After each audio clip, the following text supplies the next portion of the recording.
ইসলাম, মা সালেহা খাতুন, বোন সৃষ্টি ও ভগ্নিপতি। সবার চোখে ছিল গর্ব আর ভালোবাসার ঝিলিক।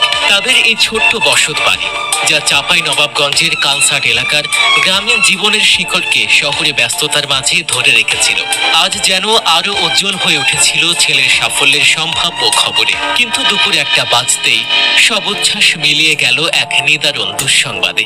রাজধানী ঢাকার উত্তরায় তাদের প্রিয় তৌকিরের প্রশিক্ষণ বিমান বিধ্বস্ত হওয়ার খবর বিদ্যুতের মতো ছড়িয়ে পড়ল। আকাশপথে দেশের সেবায় নিয়োজিত থাকা তৌকিরের জীবনের আলো নিভে যাওয়ার এই অপ্রত্যাশিত খবর তাদের জীবনে শোকের এক কালো ছায়া ফেলে দিল। বিকেল 5:30 পর্যন্ত পরিবারের সদস্যরা জানতেন না যে তাদের সাগর আর নেই। তারা জানতেন তৌকির ঢাকার সম্মিলিত সামরিক হাসপাতালে চিকিৎসাধীন আছেন। এক বুক আশা নিয়ে তারা ছেলের পাশে দাঁড়ানোর জন্য ছটফট করছিলেন। বিমান বিধ্বস্ত হওয়ার পর মুমূর্ষু